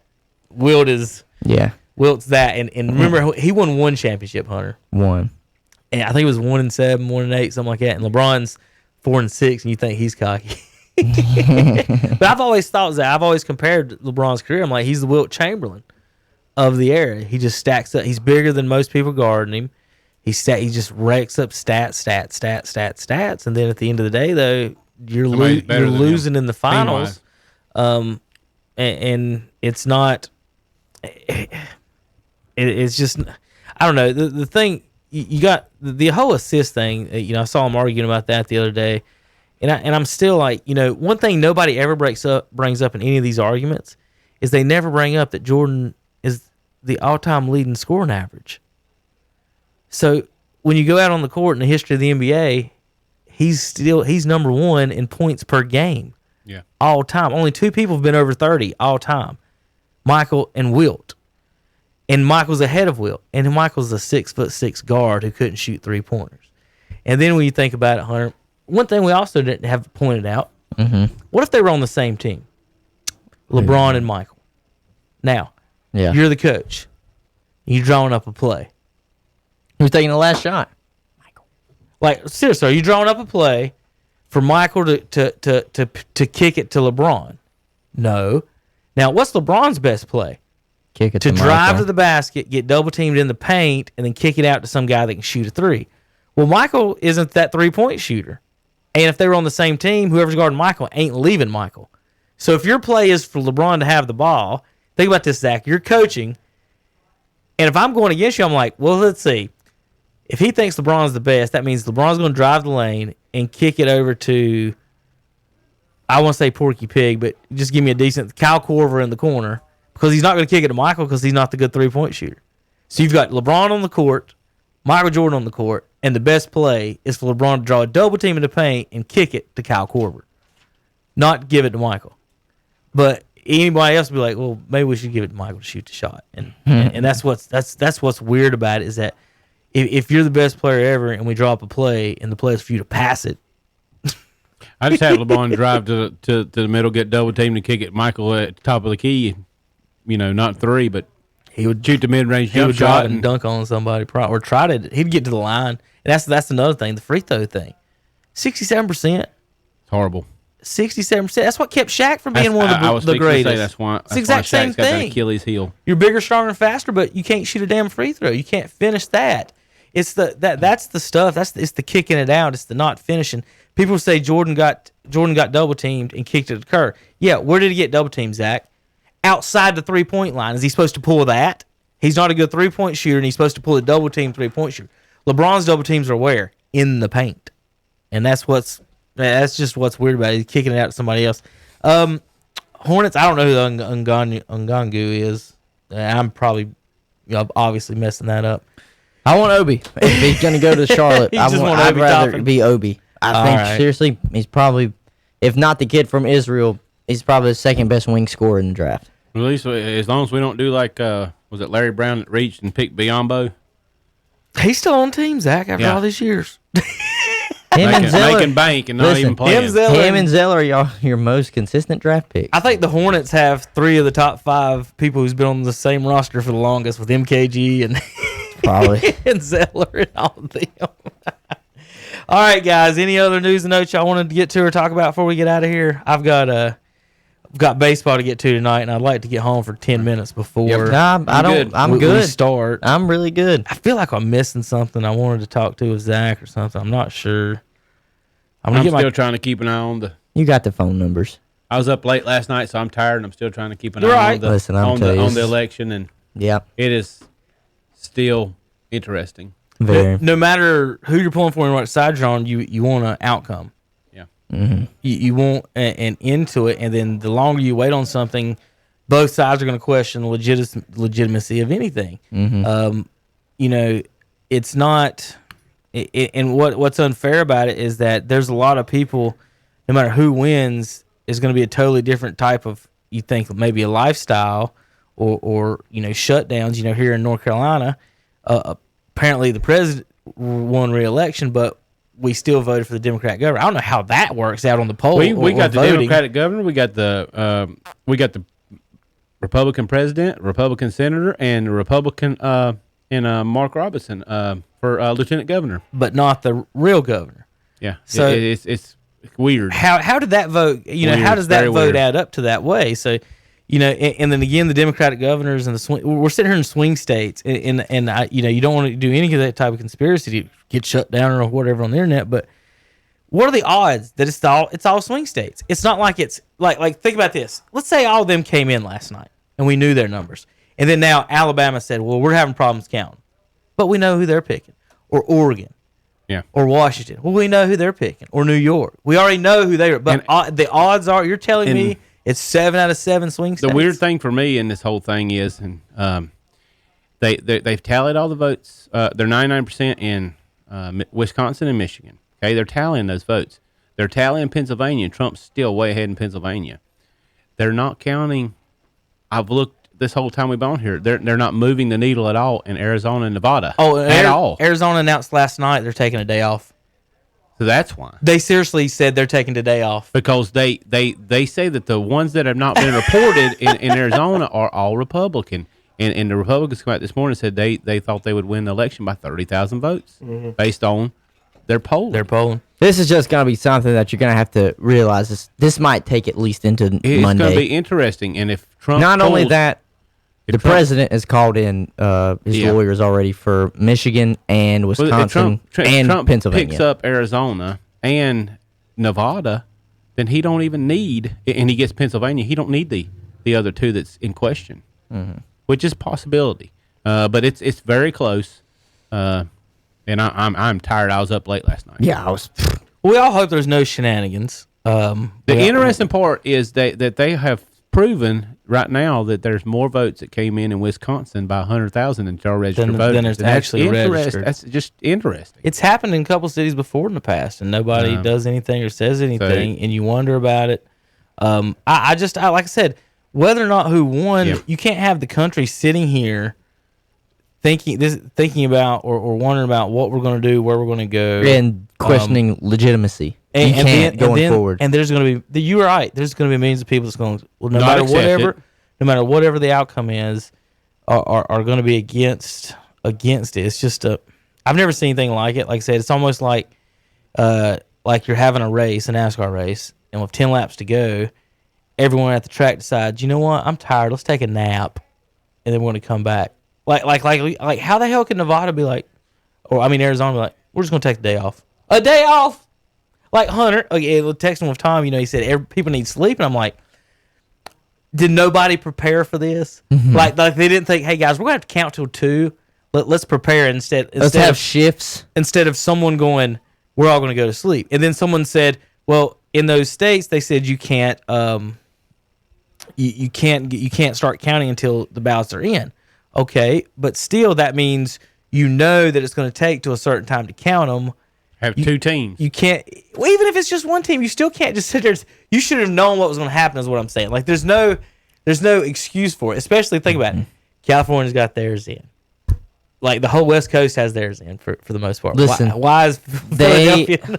They called Pennsylvania California. not counting. They called California and Oregon when they were looking at 25% of tallies. Did you see the Virginia one? They When called they it called it? 1%. Yeah. Virginia was Trump was down. 1%. Biden was down 56 to 41% on the thing, and they had a check mark next to the 41% on Virginia. I mean, and it later played out where Right. it But it has, was a lot but- closer than they ever That's thought. just weird Right, for people watching right. TV to see So- that. And listen, Here's this another week thing. for the rest of this week, you're just gonna have to keep your eyes and ears open and just try and decipher what's being told to you as the truth and what's not. All right. Well, I'm glad you said that, Hunter, because in the past, have I not alluded to or said, how would we know if we're being lied to? How do we know what we're watching is true? Think about it. If 5 out of 6 media outlets on TV, which is really it, if 5 of them come out and say Biden won, and one says Trump won, what is America supposed to do? What are we supposed to believe? Where are we supposed to go?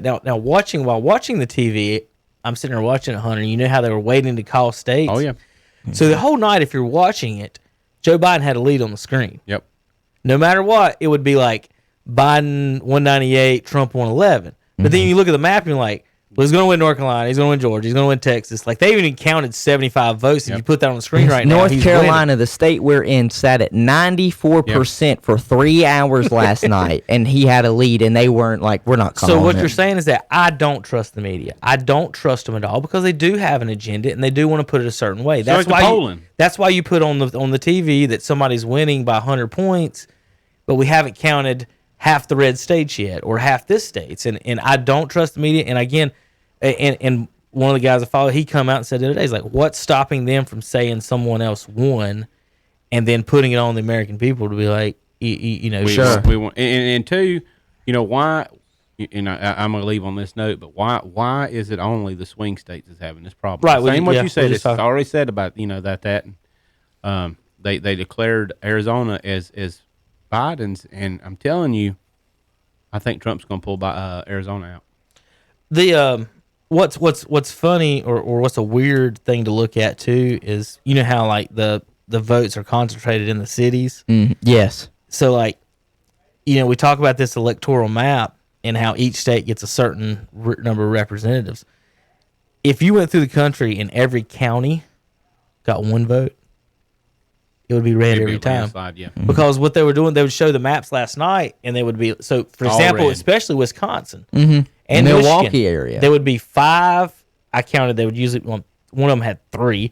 There'd be 3 to 7 or 8 blue counties, and then the rest, every other county in the state is red. In every one of those, Pennsylvania, Wisconsin. I text Zach and They're both- major I cities. text you both. Big Ten country can't count votes or play football. Like, what are they doing in Big Ten country?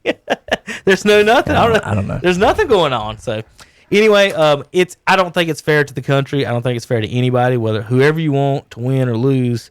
You know, I'm particularly you know, not too thrilled in our state because the same. Whether or not he was Republican or Democrat, I think the governor made wrong decisions as far as shutting us down in the schools and changing the sports and everything to where, you know, we just don't know what's going to happen in the spring. Right. No, we don't now. And Not it now. sucks. All right, guys. That was our election ideas or thoughts, and we'll see you guys on Saturday. Hunter and myself, Zach next Wednesday. Tonight again, tune in to Yeti World Series Baseball on KTC Broadcasting on YouTube. Hunter, I'll go ahead and start playing the playmakers. You don't have to have that on for this. Just for when it's on radio. Just when it's on radio. I got it. For Zach Mayu, Hunter Yancey, I'm Kevin Hastings. See you guys next time. Saturday morning sports talk. We'll have NFL picks, NCAA picks, and we may have a president by Saturday. But I've been telling people for weeks, Hunter, I think this is going to January. Lawyers everywhere. We don't know. And by my math, that just means that Kanye is our new president. Thank you, everybody. We'll see you guys next time on KTCBroadcasting.com.